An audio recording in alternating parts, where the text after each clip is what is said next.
ATN Bangla ডিজিটালের সরাসরি সম্প্রচারে আপনাদেরকে যুক্ত করেছি এই মুহূর্তে রাজধানীর যে শাহবাগ এলাকা রয়েছে, শাহবাগ এলাকার সামনে থেকে যেমন জানানোর চেষ্টা করছি, জুলাই বিপ্লবী শরীফ ওসমান হাদির উপর হামলাকারীদের গ্রেফতারের ব্যর্থতা ও দেশব্যাপী আইন শৃঙ্খলার অবনতির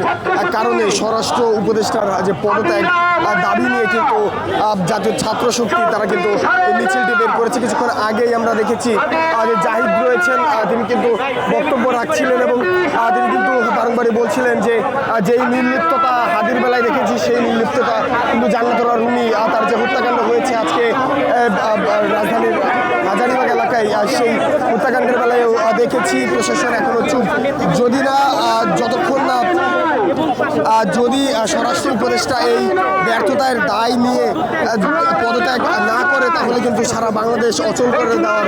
যে হুঁশিয়ারি সেটি কিন্তু তিনি দিয়েছেন। এবং যেমনটি দেখানোর চেষ্টা করছি, এই যে মিছিলটি রয়েছে, মিছিলে কিন্তু তালাত মাহমুদ, রাফি, জাহেদ, হাসান সহ যারা রয়েছেন সবাই কিন্তু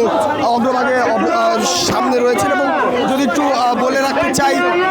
যে স্বরাষ্ট্র উপদেষ্টা রয়েছে, স্বরাষ্ট্র উপদেষ্টার পুষ্পতলিকা নিয়ে শাহবাগ থেকে এই মিছিলটি কিন্তু শুরু হয়েছে এবং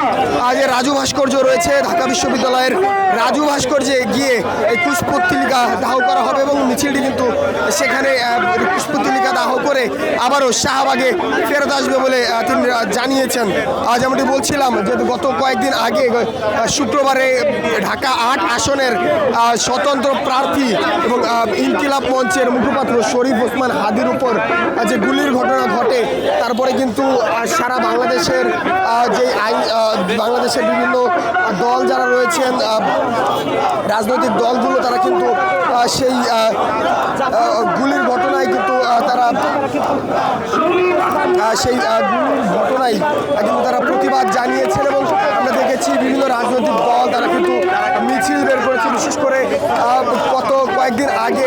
শহীদ মিনারে সর্বদলীয় যেই সমাবেশ ছিল সেই সমাবেশ আমরা দেখেছি হাসনাত আবদুল্লাহ সহ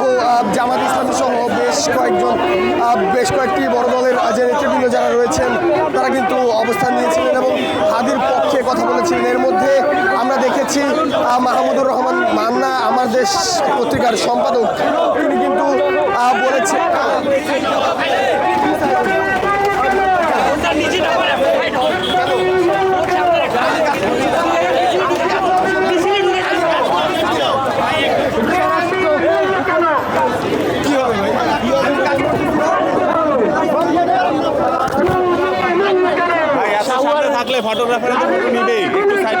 যেমনটি দেখানোর চেষ্টা করছি,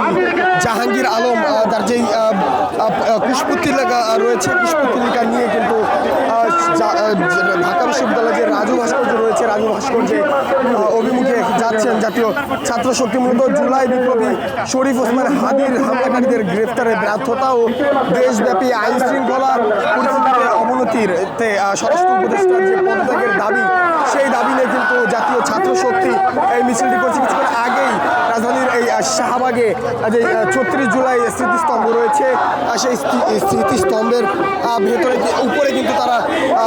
মিছিল পূর্ব বক্তব্য রাখছিলেন এবং সেখানে কিন্তু বারংবারই জাহিদ যিনি রয়েছেন তিনি কিন্তু বলছিলেন যে স্বরাষ্ট্র উপদেষ্টা যদি এই ব্যর্থতার দায় স্বীকার করে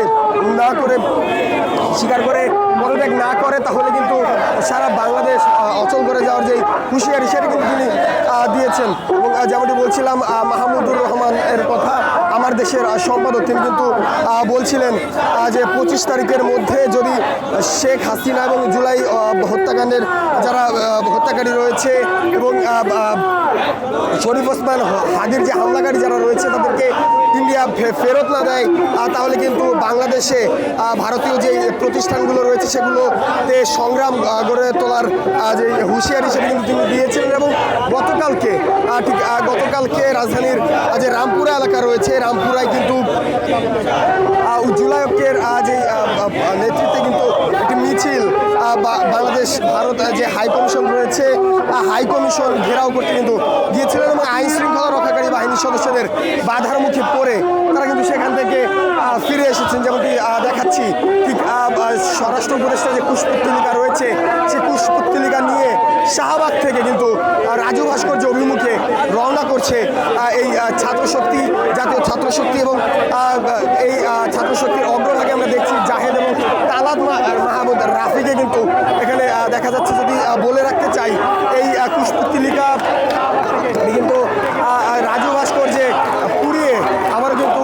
যে শাহবাগ ৩৬ জুলাই স্তম্ভ রয়েছে সেখানে ফেরত আসার কথা বলা হয়েছে।